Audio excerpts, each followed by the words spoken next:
Donc, on va résumer la discussion du XVIIIe siècle, là où on l'a laissé la semaine dernière. Et vous vous rappelez qu'on avait donc parlé assez longuement de ce personnage curieux, assez extraordinaire. D'ailleurs, James Fraser, Fraser of Reelig, comme on l'appelle, qui a passé donc 2 longs séjours en Inde, notamment à Bombay, il y a Surat, il y a Khambayat, à Cambay, et donc qui a su à la fois écrire des histoires de l'Inde, par exemple ce History of Nader Shah, qu'il a publié au début des années 1740, et ainsi il a contribué d'ailleurs à toute une série de publications portant sur Nader Shah de la part des Anglais, des Français, des Néerlandais, mais aussi même des Portugais ont publié des choses autour de ce personnage. Mais l'aspect peut-être plus intéressant de James Fraser, c'est son activité de collectionneur. Et d'ailleurs, cette activité de collectionneur est liée assez fortement avec l'apprentissage de l'Inde qu'il a eu. Et j'ai essayé de démontrer comment, en fait, il a appris un certain nombre de choses par le biais d'une insertion dans des milieux savants et soufis de Surat et de Cambay, et donc comment il a constitué ce qui est peut-être la première collection importante des manuscrits persans portant sur l'Inde, indo-persan, en Angleterre en tout cas, c'est-à-dire qu'on trouve aujourd'hui dans la bibliothèque bodléenne d'Oxford, mais il y a aussi bien sûr d'autres manuscrits qu'il a collectionnés, par exemple portant sur les Parsis et le zoroastrianisme, et également un certain nombre de manuscrits en sanskrit. Et donc il est tout à fait possible de procéder d'une façon linéaire de Fraser, par exemple, à quelqu'un qui est extrêmement connu sur la place de Paris, c'est Anquetil Duperron, un grand savant français qui a voyagé lui aussi en Inde, d'une façon beaucoup moins stable que Fraser. Anquetil n'a pas passé énormément de temps dans un endroit pour, par exemple, rentrer dans des réseaux comme Fraser l'a fait. Et comme Fraser, Anquetil aussi voulait à la fois aborder l'aspect musulman de l'Inde, c'est-à-dire la culture indo-persane, et l'autre aspect, disons plus ou moins ce qu'on peut appeler l'aspect hindou, entre guillemets.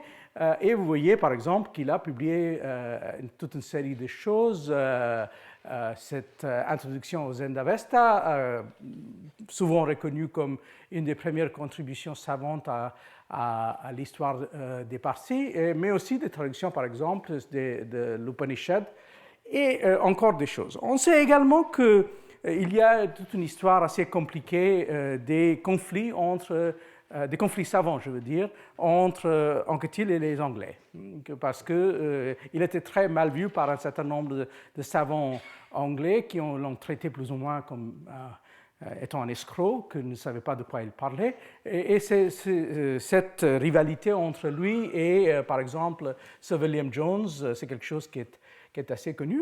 Pour ma part, je voulais juste souligner un petit aspect de la vie d'Anquetil qu'on sait maintenant à cause de la publication, la républication de son récit de voyage. On sait qu'il avait en fait utilisé la collection de Fraser, mais à sa façon, c'est-à-dire tout en jetant, en faisant comme si Fraser était plutôt ignorant, mais en réalité, c'était plutôt Anquetil qui se trompait, par exemple, en misidentifiant un certain nombre de manuscrits dans la collection de Fraser. Il n'a, par exemple, pas su distinguer entre le Mahabharata et le Ramayana, qui est une grossièreté assez énorme, il faut le dire. Donc, ça aurait été une façon de procéder. Mais aujourd'hui, en fait, je vais abandonner cette ligne pour procéder dans une autre voie, moins connue, mais néanmoins assez importante, et je vais aborder donc un autre type de personnalité tout d'abord, c'est-à-dire des gens qui, plus ou moins à la même époque, au moins le deuxième séjour en Inde de James Fraser, ont commencé tout un autre projet, un projet donc du type que Fraser n'avait jamais en tête, un projet de conquête, et on verra en quoi ce projet de conquête n'est pas resté tout simplement un projet de conquête, mais qui est devenu aussi en quelque sorte une façon de représenter l'Inde, et presque un projet épistémologique, c'est-à-dire qui avait derrière cet aspect de conquête militaire finalement aussi une façon de concevoir le rapport entre Européens et Indiens, et aussi de valoriser ou ne pas valoriser certains aspects de la culture indienne. Alors, nous sommes donc dans les années 1740. Donc, comme je vous ai dit, c'est pendant le deuxième séjour de Fraser, Fraser qui était plus ou moins ici, tandis que notre histoire à nous va commencer plutôt ici, sur la côte de Coromandel, ou ce qu'on appelait donc le Carnatic. Et donc, on va tout d'abord aborder ce personnage assez curieux, assez extraordinaire, qui est Charles-Joseph de Bussy, devenu finalement marquis de Castelnau à la fin de sa vie, qui lui aussi a eu au moins 2 séjours importants en Inde, au début et milieu de sa carrière, puis il est rentré en disgrâce et il a passé une époque un peu difficile, notamment à cause des difficultés qu'il a eues avec quelqu'un qui a été envoyé comme son supérieur en Inde, le comte de Lally Tollendal. Mais puis, c'est dans ce conflit avec le comte de Lally, c'est Bussy qui a triomphé. L'un accusait l'autre d'être plus ou moins un mercenaire, et Bussy, par contre, a accusé Lally d'être un incompétent, et c'est Bussy qui a eu gain de cause, et finalement, Lally a été est mort sur l'échafaud. Il a été accusé d'avoir trahi les intérêts du roi de France. Et puis, à la fin de sa carrière, donc, Bussy va rentrer en Inde encore dans les années 1780 pour un autre projet qui ne va jamais aboutir, de créer des alliances avec un certain nombre de royaumes en Inde. Alors, donc, l'aspect de la carrière de Bussy qui m'intéresse, c'est plutôt les années 1750. Donc, on est chronologiquement plus ou moins dans la continuité de l'époque qu'on avait discuté la semaine dernière, mais comme je vous ai dit, on se déplace d'ici au sud de l'Inde, mais dans le sud de l'Inde, à ce moment-là, bien sûr, il y a aussi ce mélange entre culture indo-persane, parce que autour des comptoirs français qui se trouvent ici, comme Pondichéry ou Karekal, il y a des vestiges de l'Empire moghol. Il y a l'Empire moghol qui est allé jusque plus ou moins dans cette région-là à la fin du XVIIe, début du XVIIIe siècle. Et il y a donc une série de petits royaumes dépendants de l'Empire moghol qui sont présents dans cette région. Mais il y a aussi, bien sûr, une culture non musulmane et portée par une série de groupes avec lesquels les Anglais et les Français vont avoir des rapports. Alors, bien sûr, il faut, pour comprendre Bussy, faire un peu marche en arrière pour aborder, même si brièvement, cet autre personnage assez célèbre qui est Joseph-François Dupleix, qui est envoyé donc par la Compagnie des Indes et qui progressivement va monter ce premier projet pour faire la conquête de l'Inde du Sud. Et c'est un projet que n'a pas vraiment eu un effet dans les années 1730, même si on pensait un peu à ça. Mais ce qui déclenche un peu les ambitions à la fois des Français et des Anglais, c'est bien sûr la conquête de l'Inde du Nord par Nadir Shah. Donc, une fois que les Français et les Anglais ont vu que le centre moghol était faible, ils ont commencé à penser que c'était en réalité possible de concevoir un projet de conquête. On connaît Dupleix assez bien parce qu'il a beaucoup écrit. Et il a aussi été impliqué dans un certain nombre de scandales. Et l'avantage pour l'historien des scandales, c'est que les scandales ont normalement tendance à produire un certain nombre de documents. Donc, à cause de ça, on connaît assez bien la carrière de Dupleix. On sait qu'il était mal vu par un certain nombre de personnes autour de lui et en France. Mais en fait, l'avantage qu'on a avec Dupleix, c'est qu'on a aussi, depuis au moins un siècle, les papiers de ce monsieur-là, qui était un marchand tamoul et telugu plus ou moins, Anandaranga Pillai, qui était le courtier ou en quelque sorte l'agent de Dupleix.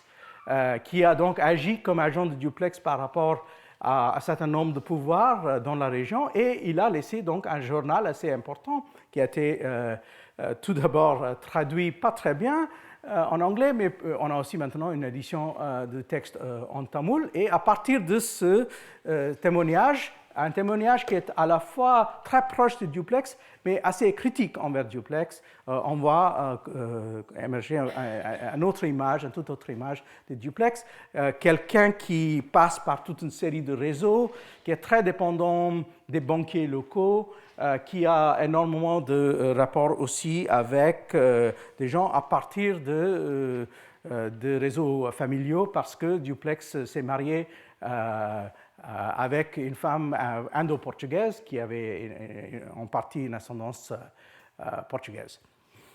Alors, duplex est donc le premier patron de Bussy.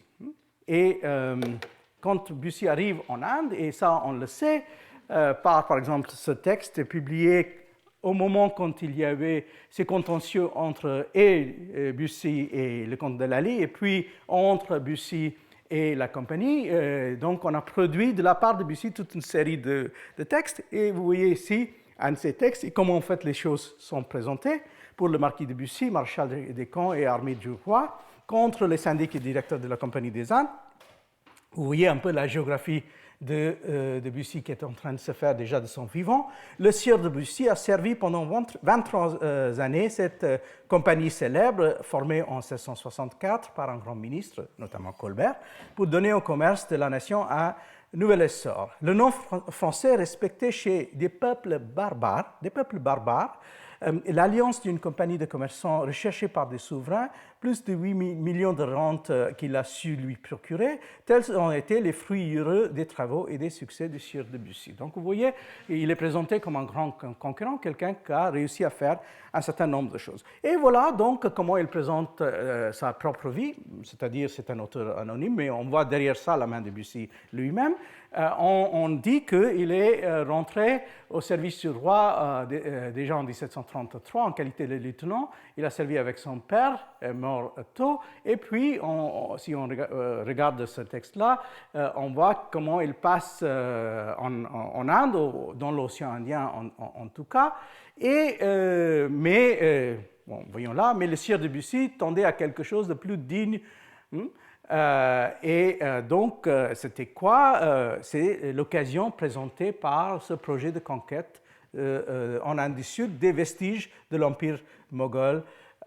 Donc, il est arrivé, comme vous voyez, deuxième page, à Coromandel, quand il y a ce début de conflit entre les Français et les Anglais, le siège de Madras, donc les Français qui étaient en train d'assiéger la ville de Madras, et puis vous voyez, bientôt la guerre s'allume entre les princes morts et le plaisir de commander partout des charmes dans les climats barbares. Vous voyez encore cette idée qu'on est chez des barbares, une idée très loin, par exemple, de l'attitude de Fraser, dans les climats barbares comme chez les peuples policés.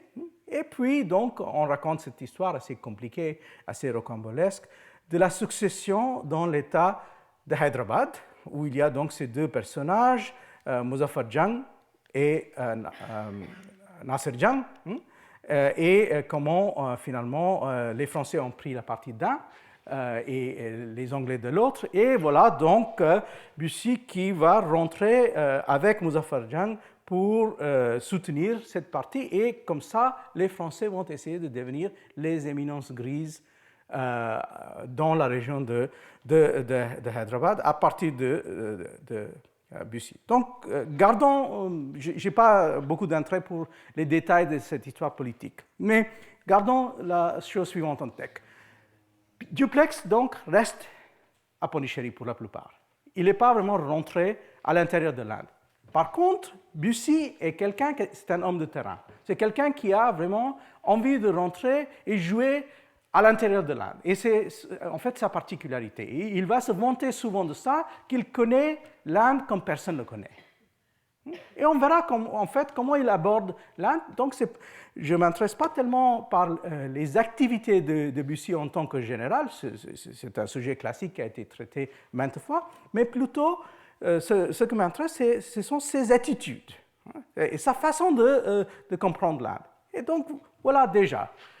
Duplex à Bussy en 1752. C'est le moment quand Bussy vient de commencer à jouer à l'intérieur de l'Inde. Donc voilà, Duplex. L'Asiatique, une fois rempli d'une idée, agit sans la moindre prévoyance, mais aussi il se déconcerte avec plus de facilité et ne sait plus apporter le remède à ce que son peu d'étendue de génie lui a permis de prévoir. Vous connaissez mieux que moi toute cette canaille. Et vous avez vu quelles étaient leurs alarmes auprès de ces gueux de Marat. Qu'il sera beau, mon cher Bussy, quand les renforts vous auront joint, de vous voir faire la loi à toutes ces races maudites de Dieu. Donc, vous voyez qu'il y a un projet de conquête, mais derrière ce projet de conquête, il y a aussi un petit changement d'attitude. Il y a quelque chose, c'est-à-dire on commence à regarder les gens qui sont de l'autre côté d'une façon assez différente. Et vous voyez un peu la façon de répondre de Bussy. Bussy qui est d'ailleurs beaucoup plus subtil et qui s'est tranché d'une façon beaucoup plus fine en pensant des Indiens que Duplex, qui ne parle même pas des Indiens, il pense que même les Asiatiques comme une somme sont une catégorie stéréotypée sur laquelle il peut donc construire un discours. Vous voyez donc Bussy, et ça c'est l'année d'après, fin 1753, le long commerce que j'ai eu avec les gens du pays m'a appris à les connaître. J'ai pu protester qu'il n'y a aucun fond à faire sur eux. La fourberie et la duplicité leur sont comme naturelles. Et on sera, c'est une faute de frappe, on sera toujours la dupe des liaisons qu'on aura avec eux. J'ai cru remarquer encore quelques vestiges de probité et de bonne foi parmi les Maraths.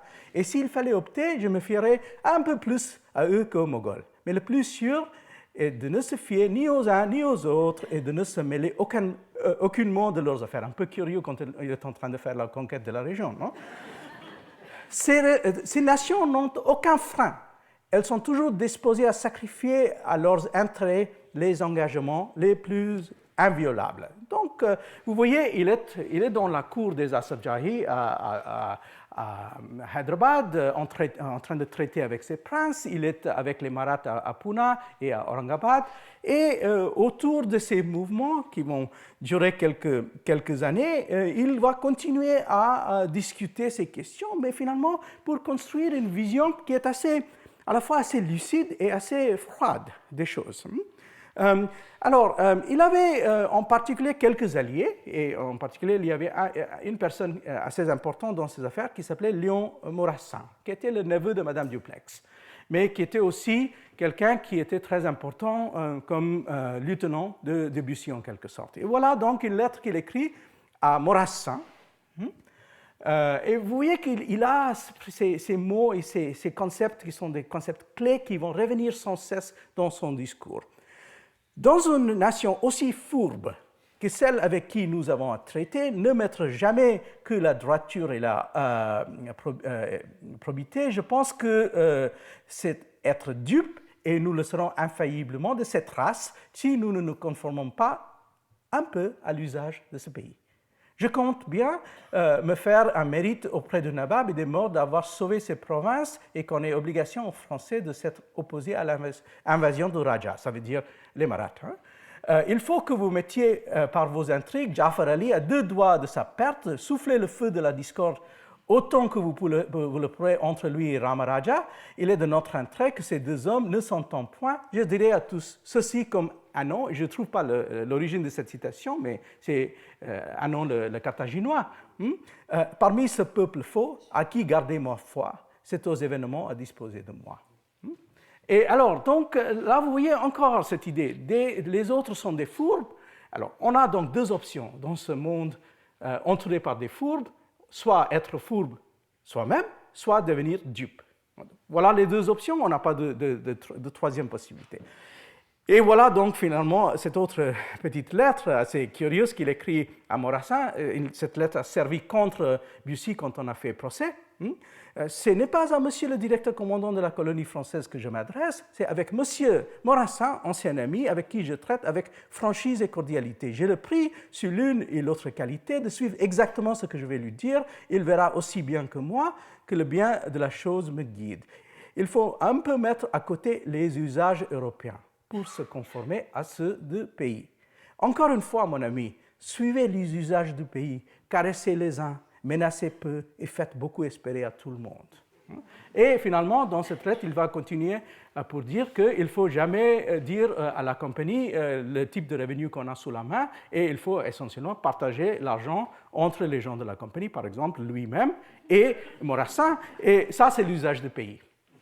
Donc vous voyez qu'il a une conception, je veux dire, évidemment très, très machiavélique, mais donc il y a toujours cette idée qu'il faut avoir au moins 2 niveaux, peut-être même 3. Donc il y a ce qu'on est en vérité, puis il y a ce qu'on trouve en face, et finalement on est obligé à s'adapter à ça. Donc vous voyez un petit article de Jean Deloche dans lequel il avait essayé de démontrer quels étaient les revenus qu'il disposait à ce moment-là et comment en fait entre Morassin et Bussy on avait joué sur ça. C'est le mémoire de Morassin sur les revenus de la région côtière dont on parle.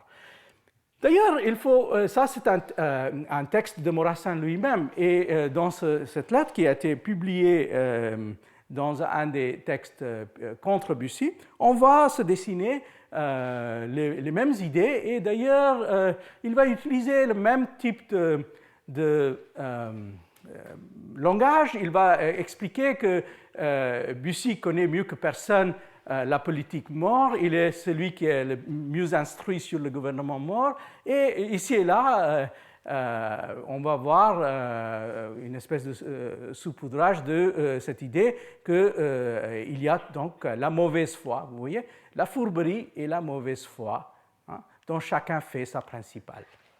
Donc, toujours cette idée, ce discours assez stéréotypé et assez essentialiste sur l'Inde. Et je vais juste vous citer ces 2 dernières petites phrases.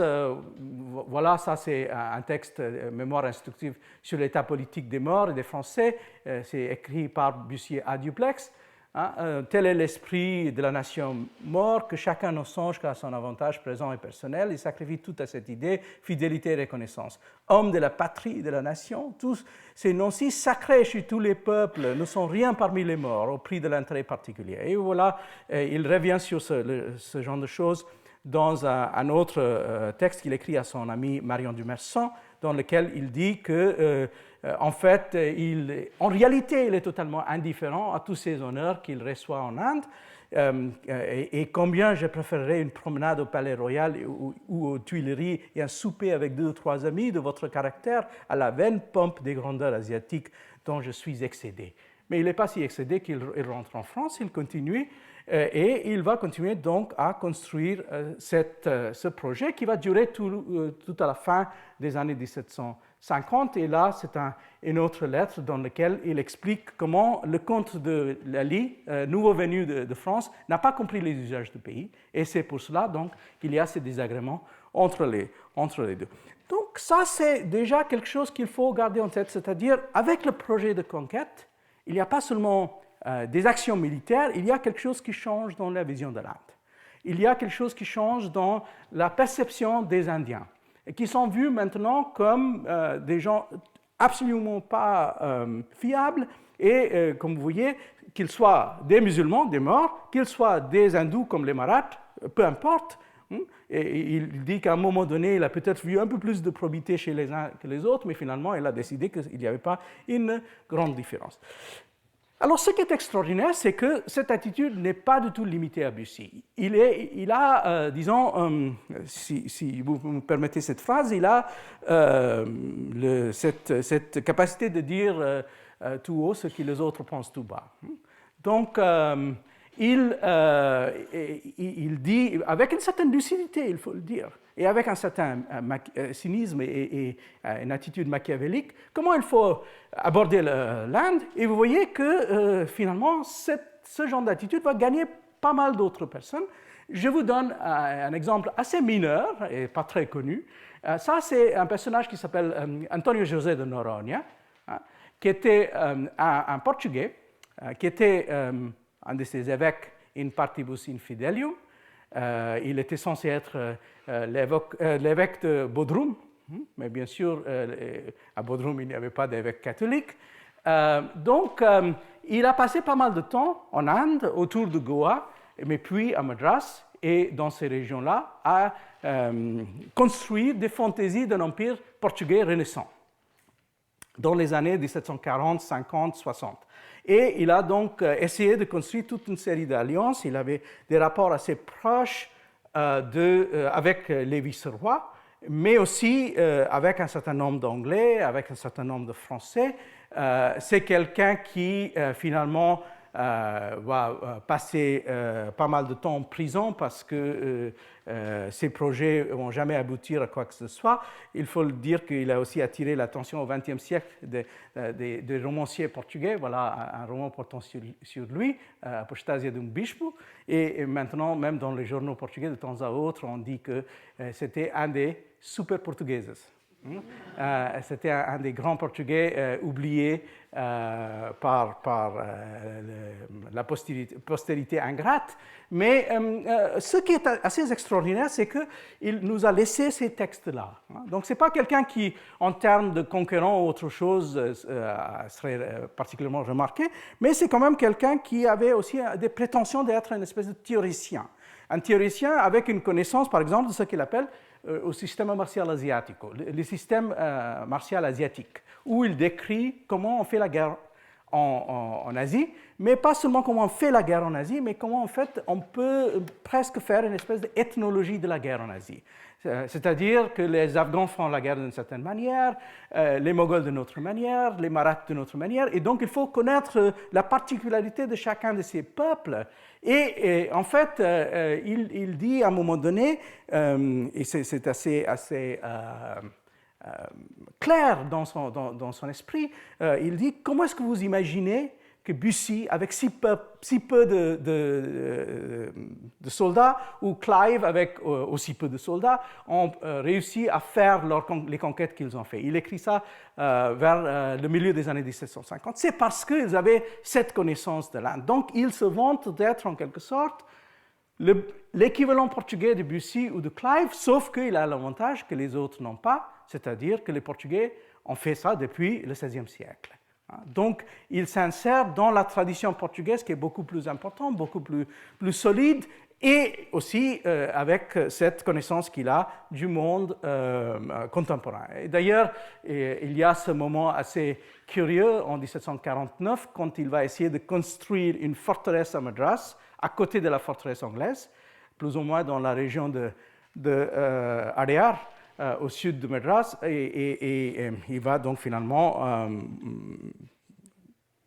pas pu avancer parce que les Anglais n'ont pas envie d'avoir une forteresse portugaise là où ils imaginent que c'est vraiment le cœur de leurs opérations et de leurs activités. Donc il va passer un certain temps par la suite dans des prisons britanniques, rentrer en Europe, mais continuer à écrire ses textes. Donc vous voyez, il y a le récit de voyage, mais il y a aussi tous ces petits textes, dont un texte d'une importance capitale, qui est peut-être la première grande description européenne qu'on a de Hyder Ali, le roi de Mysore, qui avait saisi le pouvoir au Mysore dans les années 1760, et Noronha était très proche de lui, selon ce qu'il nous dit, et il décrit avec force de détail le fonctionnement de ce royaume. Donc c'est devenu un point de vue assez répandu.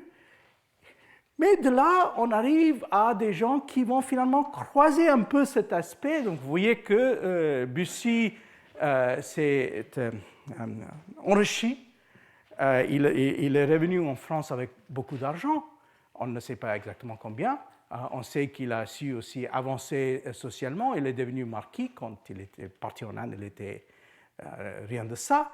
Il a survécu ces attaques, il a survécu même le fait d'avoir un ennemi assez important que le comte de Lally. Mais par contre, il y a aussi une série d'exemples de ces gens. Finalement, à la fin du siècle, plus ou moins, on va commencer à appeler tous ces gens en utilisant un mot indien un peu distordu, qui est le mot nabob, qui vient donc du mot arabo-persan nawab, qui est le pluriel et honorifique de naib, de député. Le titre de nawab est donné en Inde moghole au XVIIIe siècle à des gouverneurs plus ou moins indépendants des régions. Donc, par exemple, celui qui devient le gouverneur de Bengale dans les années 1710, Murshid Qoli Khan, il est appelé parfois le Nazim, qui est le titre normal du gouverneur, et parfois le Nawab. Et donc, ces Européens, avec des prétentions de devenir à la fois des conquérants et presque, mais pas tout à fait, des princes en Inde, eux aussi vont commencer à s'appeler, ils seront aussi appelés dans la presse et ailleurs les Nawabs. Et voilà un exemple assez frappant de ce type même de Nawab, un peu hors du commun à cause de ses origines et aussi à cause de la fin de sa vie. Mais néanmoins, c'est quelqu'un qui ça vaut la peine d'étudier parce que c'est aussi un peu le collectionneur type de la deuxième moitié du XVIIIe siècle, qui va reprendre en quelque sorte le genre de projet de collection de Fraser, mais sous une autre forme et dans des conditions radicalement différentes. Alors ça, c'est donc Antoine-Louis-Henri Polié, né en 1741 et mort près d'Avignon en 1795. Il a été assassiné dans sa maison. Et on verra comment. En fait, Polié il appartient à une famille franco-suisse. C'est un huguenot. La famille est partie de la France et en Suisse au XVIe siècle, et ils sont restés là-bas. Ils sont devenus assez importants dans deux sortes d'activités. Il y avait une partie de sa famille qui est plutôt vouée à des activités militaires, mais il y a aussi un certain nombre d'intellectuels dans sa famille. Par exemple, il a un oncle qui était professeur d'hébreu et spécialiste de l'exégèse biblique en Suisse, qui est donc Antoine Noé Polié. Mais Polié, donc, qui était assez connu à l'époque, à la fin du XVIIIe siècle, début du XIXe siècle, par la suite est tombé en oubli, mais dans les derniers 20 ou 30 années, on a donc en quelque sorte examiné sa carrière, mais aussi ses collections. Et voici donc une peinture assez connue de Polié, vous voyez, habillé en nawab, donc à l'indienne, entouré donc par ces petites femmes danseuses et ces musiciens, et dans ce que serait vraisemblablement sa maison dans la région de Lucknow. Donc soit à Lucknow, soit à Faizabad, où il a passé beaucoup de temps. Donc il est qui? On peut bien sûr reconstruire sa carrière et ses sociabilités parce qu'il a aussi été l'objet d'un certain nombre de peintures. Ça, c'est une autre peinture assez célèbre où on le trouve entouré par un certain nombre un petit groupe d'autres Européens. Je vais avoir l'occasion de parler un peu de ces autres personnes aussi, parmi lesquelles il y a quelques personnages assez connus et célèbres. Mais il est aussi quelqu'un qui est souvent mentionné par d'autres Français connus de l'époque, ou des francophones assez connus de l'époque qui étaient en Inde. On connaît par exemple la carrière du colonel Jean-Baptiste Gentil, lui aussi collectionneur, lui aussi mercenaire et personnage important dans les activités militaires en Inde dans les années 1760 et 70, qui a écrit donc ses mémoires sur l'Hindustan, mais qui a aussi été responsable pour un certain nombre de travaux de géographie et de cartographie. Il a essayé de faire des plans avec des buts militaires, bien sûr, mais aussi, vous voyez qu'il y a une espèce de mélange assez curieux entre ethnographie, ces dessins démontrant des catégories sociales en Inde, les personnages typiques, et vous voyez, par exemple, ça c'est le Suba de Bidar, en Inde centrale, qui fait partie donc de cette collection cartographique de Gentil. Mais alors, revenons à Polié. Le texte principal qu'on a sur Polié, c'est ce texte assez curieux. publié à peu près 15 ans après sa mort, en 1809, à Paris et à Rudolstadt, par sa cousine, Élisabeth Chanoinesse de Polier. Et le texte s'appelle donc Mythologie des hindous, travaillé par Madame la Chanoinesse de Polier sur les manuscrits authentiques apportés de l'Inde par feu Monsieur le colonel de Polier. Vous voyez qu'il y a le particule qui est apparu. Dans lequel donc, il y a toute une série de descriptions portant justement sur les dieux, les coutumes, les aspects différents de la mythologie des hindous. Mais dans l'introduction, il y a une série de réflexions biographiques portant sur Polier. Et d'ailleurs, en partie, ce texte autobiographique. Le problème avec ce texte, et globalement avec tout le livre, c'est que Madame la Chanoinesse a mis son doigt partout. Et elle a donc souvent mal compris les propos de Polier. Et il avait une écriture assez difficile, il faut l'avouer. Mais elle a réinterprété des choses, et on verra ça déjà tout de suite dans cette première page du récit autobiographique de Polier. Alors, qu'est-ce qu'il raconte? Il dit, né à Lausanne, dans le pays de Vaud, d'une famille originaire française, mais établie et naturalisée en Suisse, j'ai eu dès mon enfance le désir de voir l'Asie et d'y rejoindre un oncle qui, au service anglais, était commandant de Calcutta. Ça, c'est faux, il n'était pas à Calcutta, il était en Inde du Sud. Alors, quel était le mot que Madame la Chanoinesse a transformé en Calcutta? On ne sait pas, car on n'a pas le manuscrit. On connaît l'oncle s'appelle Paul-Philippe Polier, il était commandant d'un endroit qui s'appelle Cuddalore. Il était donc au service des Anglais, il était commandant de Fort Saint-David de Cuddalore, et il était plus ou moins, tout en étant à l'intérieur de la compagnie anglaise, il était un ennemi de Robert Clive. Alors, donc, quoique mon éducation était assez négligée, j'étais à 15 ans passablement avancé dans les mathématiques et j'avais de plus la tête meublée d'une prodigieuse lecture, faite sans direction, sans choix, sans suite, car je vidais rayon par rayon les cabinets de lecture établis à Lausanne et à Neuchâtel, où l'on m'avait mis en pension dans l'institut de professeur de Montmolin. Et je l'ai quitté l'année 1756 pour profiter d'une occasion qui se présentait pour aller en Angleterre, où je m'embarquais l'année 1757, année fatidique, pour l'Inde, et j'arrivais dans ce pays au mois de juin 1758, âgé de 17 ans. Ce fut dans la presqu'île en deçà du Gange, théâtre de la guerre qui se faisait alors les deux nations européennes rivales, que je débarquai. Calcutta avait été assiégé par les Français et l'oncle que je comptais rejoindre fut tué peu avant mon arrivée en défendant cette place. Totalement faux, Calcutta n'a jamais été assiégé. En fait, Madras a été assiégé. Elle confond les deux. C'est manifestement pas Polier qui aurait pu faire cette confusion.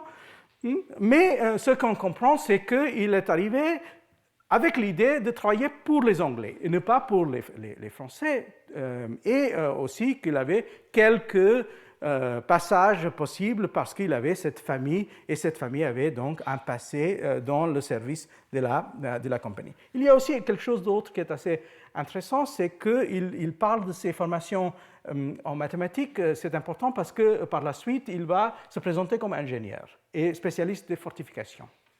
Donc, en fait, ces études de mathématiques servent à quelque chose dans cette affaire. Alors, qu'est-ce qu'on sait de lui? Maintenant, on sait de plus en plus de lui. On n'est pas dépendant seulement de ce texte, qui était pendant assez longtemps le texte principal.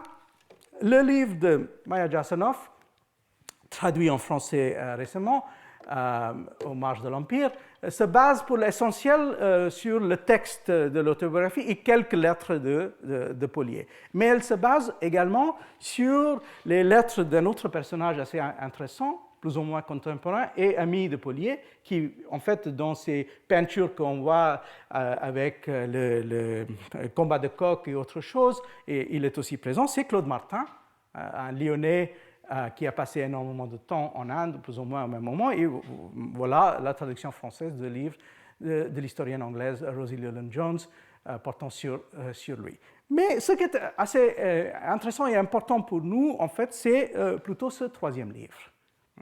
Et pourquoi? Parce que ce sont les lettres de Polier, mais des lettres en persan.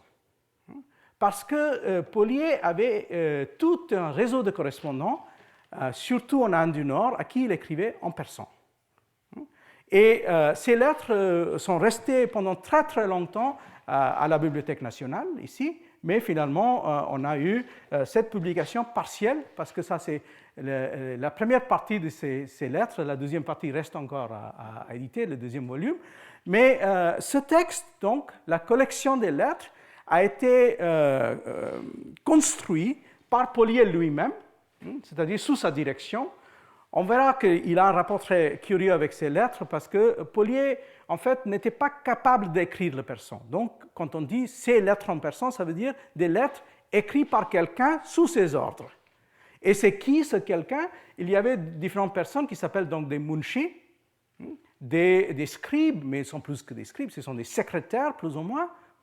Et on sait que Polier probablement dictait ces lettres dans la langue vernaculaire de l'Inde du Nord, le ourdou, et il parle à un moment donné dans son propre texte du fait qu'il connaissait l'ourdou zaban, il dit zaban et ourdou, la langue ourdou, et l'autre, et on connaît au moins le nom d'un de ses secrétaires était un certain Kishan Sahai, un kayast, donc quelqu'un qui appartenait à une caste de scribes en Inde du Nord, et c'est lui donc qui a produit ces lettres qu'on a mis ensemble avec ce titre assez ronflant, mais assez amusant, de Ejaz-e Arsalani, le merveille de Arsalan. Arsalan, c'est le lion, et alors pourquoi est-ce que ça s'appelle Ejaz-e Arsalani? C'est parce que le grand écrivain Amir Khosrow Dehlvi avait un texte qui s'appelait Ejaz-e Khosrovi.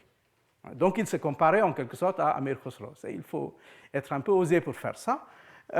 Et Arsalani, pourquoi? Parce qu'il avait à un moment donné le titre qu'il a reçu des Nawab de Lucknow, de Arsalan Jang, le lion dans la bataille, dans la guerre, le lion de la guerre. Donc, l'Ejaz-e Arsalani, c'est la merveille d'Arsalan Jang, la merveille de Polier. Alors, dans ce texte-là, on voit tout un autre aspect de Polier, qui n'est pas du tout le Polier, ou pas exactement en tout cas, le Polier qu'on voit dans ce récit autobiographique, ou la version, il faut dire, plutôt édulcorée de sa cousine. Parce que la cousine, vous voyez en lui un personnage très romantique. Elle racontait sa vie, comment il a été aventurier en Inde, et puis comment, une fois passé la Révolution française, donc il est resté en Inde à peu près 33 ans, arrivé plus ou moins en 1757, et quand il a eu les nouvelles de la Révolution française, il a décidé de rentrer en Europe. Et puis, il est rentré en Suisse et il a décidé que, comme il trouvait que la situation des Huguenots en France serait mieux, il est revenu même en France, il a acheté cette maison près d'Avignon, mais 5 ans après, il a été tué par soit des brigands, soit des opposants politiques qui trouvaient qu'il avait des liens avec des groupes opposés à Paris. Il y avait même des rumeurs tout à fait faux qui se répandaient à l'époque qu'il était proche de Robespierre, qui n'était pas du tout le cas. Alors, mais en tout cas, elle présente son cousin comme quelqu'un d'assez romantique, tout en cachant toute une série d'aspects de sa vie qu'on voit dans ces lettres. Ces lettres sont essentiellement quoi? Il y a pas mal de lettres dirigées à des hommes politiques, des rois, des nababs, l'empereur moghol, donc il connaît tout ce monde-là.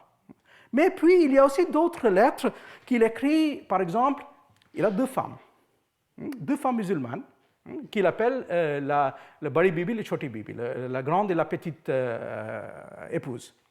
Et il garde ces deux femmes dans la même maison, donc il y a beaucoup de conflits entre elles. Et souvent, il écrit des lettres à l'une, à l'autre, mais aussi à son majordome pour dire comment il faut traiter ces deux femmes. Il a aussi au moins un enfant qu'il va finalement ramener en Europe, tandis qu'il va abandonner les femmes. Et en fait, en rentrant en Europe, il se remarie avec une aristocrate d'origine néerlandaise de la famille Van Berchem. Mais quand il est en Inde, il a donc tous ces rapports avec ces dames. Pas seulement ça, il achète beaucoup de choses. Il fait faire des peintures, il achète des peintures, il achète des albums, mais il achète aussi autre chose. Il a un petit commerce d'éléphants, mais il achète des jeunes filles qu'il vend. Donc, il fait aussi ce genre de commerce. Il est donc un homme qui a des intérêts un peu partout et qui se présente au moins dans ses lettres comme quelqu'un qui a une insertion totale dans le monde des musulmans. Comment est-ce qu'on est arrivé à ça? C'est effectivement parce que dans ce récit, il nous raconte qu'il a commencé donc, avec les Anglais. Il a été au service des Anglais, il a même fait des services assez importants. À un moment donné, il y avait une espèce de rébellion contre Clive, ce qu'on appelle le White Mutiny, dans les années 1760. Il se vante d'avoir été parmi les gens qui ont donc aidé Clive, mais malgré ça, il était convaincu que les Anglais n'étaient pas favorables à lui, et il dit « parce que je n'étais pas né anglais ». Donc, en tant que francophone, il a l'impression d'être toujours à l'écart du pouvoir. Il a l'impression qu'il ne peut pas monter les échelles à l'intérieur de la compagnie anglaise. Donc, il fait quoi? Il devient mercenaire. Il passe au service tout d'abord du Nawab d'Awadh de Lucknow, en Inde du Nord, et puis il passe au service du Grand Moghol. Il va passer un certain temps avec le Grand Moghol. Et tout en faisant ça, il va constituer donc progressivement ses collections, ces fameux albums poliés qu'on trouve un peu éparpillés maintenant partout, parce qu'il y a des albums, mais il y a aussi des pages. Et si vous regardez les sites web, par exemple, de Sotheby's ou de Christie's, de temps à autre, on va voir apparaître une page d'un album polié. Qui sont des albums avec des peintures assez diverses. Ça, c'est un exemple. Mais il y a aussi, par exemple, ça, qui est parmi les albums qu'on trouve aujourd'hui dans le musée d'art islamique à Berlin. Mais je crois qu'on a aussi maintenant des pages à Paris, au musée Guimet. Et donc, il y a effectivement ces pages dans les collections en France, en Angleterre, en Suisse, notamment dans la collection de la princesse Aga Khan, à Toronto, en Allemagne, et à Saint-Pétersbourg. Donc vous voyez qu'il était devenu un collectionneur assez important, et je vais passer rapidement par les voix qui ont pris ces albums dans un instant. Voilà un article qui parle effectivement des fonds poliés à la Bibliothèque nationale. Donc, vous voyez que seulement à la Bibliothèque nationale de Paris, il y a toute une collection de ces manuscrits. Ça, c'est moins des manuscrits illustrés que des manuscrits, par exemple, portant sur l'histoire de l'Inde, portant sur une série de choses, et parmi lesquels on a donc ces deux volumes de Ejaz et Arsalani. Et souvent, donc, vous voyez qu'il met son sceau sur ces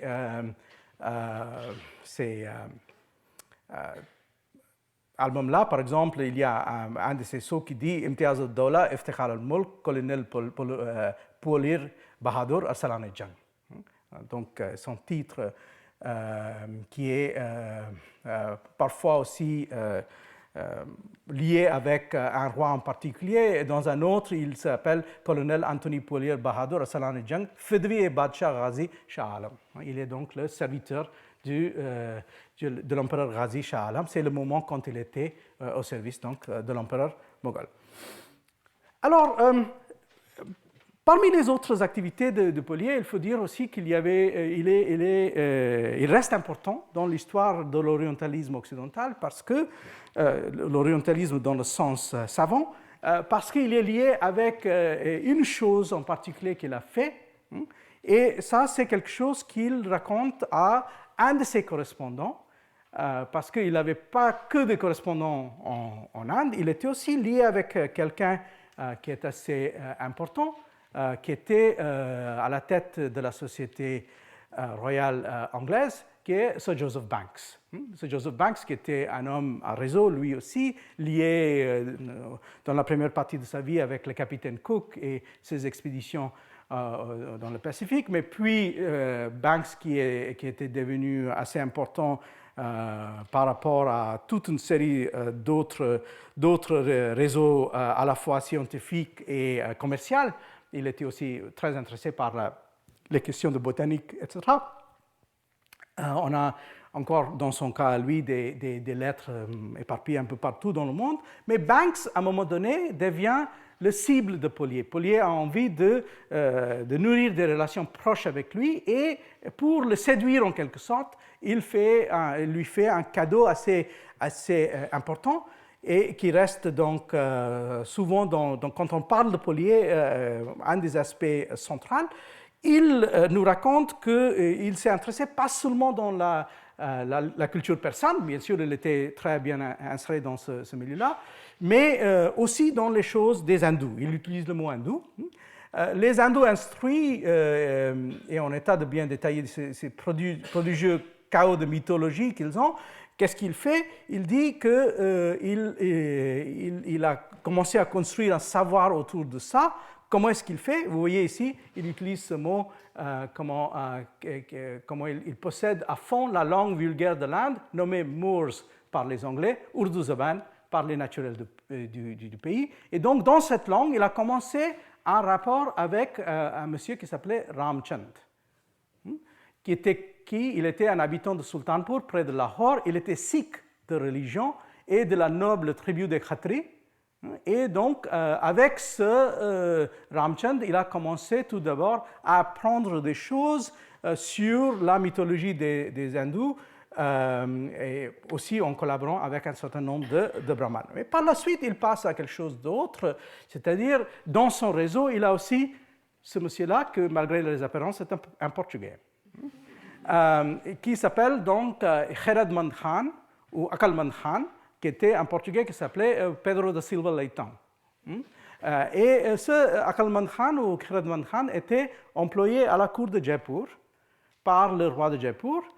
En tant qu'astronome, il n'était pas très compétent. On a su qu'il a fait beaucoup d'erreurs en traduisant des textes d'astronomie, mais il était bien inséré dans ce contexte-là. Et c'est en passant par lui que Polier va réussir cette petite prouesse qui est donc de faire peut-être, on n'est pas tout à fait sûr, mais probablement la première version écrite des 4 Védas arrivés en Europe. Et voici donc la version de British Museum qui est passée par Polier à Joseph Banks et par Joseph Banks, donc, qui est rentré dans ce qui était autrefois la collection de British Library. Ça, c'est le catalogue de British Library. Vous voyez, c'est donc sous forme d'un livre européen écrit en Devanagari, et vous voyez l'origine colonel Polier, et ça a été par la suite la base des éditions du XIXe siècle. On a donc ces tomes, et Polier nous raconte comment il a fait ça. Il a fait ça comme il dit, ça c'est la traduction en français de la lettre qu'il a écrite à Joseph Banks. Il dit que les gens avaient cru qu'il y avait des textes comme le Veda, mais personne n'était sûr. Et puis, il a décidé qu'il fallait passer par Jaipur parce que, selon lui, il y avait plus de chances là de trouver ces textes-là que dans des endroits où les rois étaient musulmans. Il est donc passé par son ami, vous voyez, mon ami Dom Pedro da Silva, qui était aussi à la fois astronome et médecin à Jaipur, et c'est Pedro da Silva qui a donc cherché ces textes. Il n'a pas trouvé des manuscrits tout faits, mais il a quand même fait faire des manuscrits. Donc vous voyez que dans les activités de Polier, il y a les deux choses. Il va acheter des manuscrits qui existent déjà, mais il va aussi commanditer des manuscrits qui n'existaient pas dans l'État. Ça, c'est encore une série de ces textes portant sur la mythologie hindoue, aujourd'hui à la bibliothèque de British Library. Mais dans ce cas des Védas, il a donc fait faire ces textes sur papier européen dans un contexte de production européenne qu'il a donc envoyé en Angleterre. On sait que Polier, déjà de son vivant, a commencé à vendre ses manuscrits. Il était assez marchand. Donc, en rentrant, il a déjà commencé à faire ça. Et on connaît au moins un des gros acheteurs. Et ça, c'est un des plus grands collectionneurs de Londres de cette époque-là, de la fin du XVIIIe siècle. C'est William Beckford, qui était aussi romancier. Il est connu pour avoir écrit, entre autres, ce roman Vathek. Mais il avait une grosse fortune qui venait des Caraïbes. Il était impliqué à la fois dans la production du sucre et le commerce des esclaves, et il utilisait cet argent donc pour acheter, pour construire toute une collection de chinoiseries, mais aussi énormément de choses sur l'Inde. Et d'ailleurs, c'est à la mort de Beckford que ces albums ont été dispersés. C'est pour ça que finalement, les albums qu'on trouve aujourd'hui en Suisse ou à Berlin, etc., en fait, ont passé pour la plupart par la collection de Beckford, et Beckford les a achetés de celui qu'il appelait Mon Raja, et Mon Raja était donc Polier, parce qu'il avait des rapports avec Polier à l'époque, résident en France. Donc on a, avec ce genre de personnage, cette possibilité de voir quelqu'un qui était donc totalement à l'intérieur, mais aussi souvent à l'extérieur, parce que Polier utilise un double langage. Quand il écrit en persan, ou quand il fait écrire des lettres en persan, il est capable d'écrire des choses des plus extraordinaires. Par exemple, une fois en parlant à ses femmes, ces deux femmes indiennes, il leur dit, quand vous voyagez entre deux villes, il faut surtout que personne ne vous voie, hein, parce que les femmes doivent être cachées du regard du monde. Et il cite un hadith en disant, parce que les tresses d'une femme, ça égale une femme. Et donc, même, on ne doit même pas pouvoir voir vos cheveux. Donc, on dirait, en lisant ce genre de lettres, que voilà un homme qui est complètement à l'intérieur du monde indo-persan, mais quand il écrit à des gens en Europe ou à des autres Européens, quand il écrit à Claude Martin, finalement, qui a été le pauvre qui a été chargé de ses femmes quand Polier est rentré en Europe, il lui a donné un peu d'argent et c'était à lui de s'occuper de ces deux pauvres dames. Mais là, il utilise un autre langage. Donc, vous voyez un peu, on peut dire qu'en quelque sorte, il met en œuvre les idées de Debussy, lui aussi. C'est-à-dire, il faut se conformer aux usages du pays, mais aussi, il faut savoir quand il est mieux de rentrer en Europe et prendre ses distances par rapport au pays. On peut multiplier ces exemples, mais je vais terminer avec un dernier petit exemple de quelqu'un qui avait finalement, qui est venu un peu plus tard et qui avait une attitude légèrement différente, qui avait reconnu finalement que cette duplicité ou cette espèce de double visage, ce n'était pas quelque chose qu'on pouvait faire éternellement. Et ça, c'est un Écossais qui s'appelle Alexander Walker de Boland, qui a, lui, lutté contre Tipu Sultan. En fait, Tipu Sultan, c'est en quelque sorte sa bête noire. Il parle sans cesse, il est presque obsédé par ce personnage du sultan de Mysore, parce qu'il a été son prisonnier pendant un certain temps, dans les années 1780. Mais Walker a aussi constitué une collection énorme, beaucoup de textes, à la fois venant de l'Inde du Sud, car il a été au Kerala, et puis aussi de l'Inde du Nord, parce qu'il a été au Gujarat. Il a écrit des textes comme ça, par exemple, contre la female infanticide, des coutumes de tuer des petites filles dans certaines communautés, surtout des Jadeja de Kathiawar. Mais en fait, je vous laisse avec cette citation. Vous voyez les collections de Walker. Mais je vous laisse avec cette citation de Walker où on voit déjà une autre conscience dessinée. Il écrit ça autour de 1800, donc un peu après Polier. The influence of the English in changing the sentiments of the Hindus has been considerable, but the changes we have effected are cold and philosophical. They are, however, honorable. We have taught the natives useful arts and improved them in others. We have instilled into them a rational use of money. C'est comme si les Indiens ne connaissaient pas l'argent avant l'arrivée des Britanniques.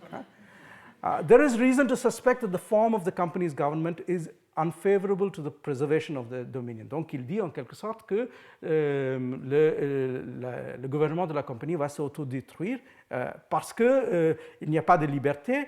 The freest nations have been obliged to invest their generals and governors abroad with much despotic power. Il devient des despotes. Donc, il fait une espèce d'autocritique. In short, man is everywhere an animal of imitation. This imitation, as far as it relates to India, will extend only to objects of necessity. The English govern without forming any part of the society of Hindustan. it is impossible that the natives can learn what we neglect or disdain to teach, and if taught would be of no use, because we have no other intercourse with them than that which subsists between a master and a servant. Je vous remercie.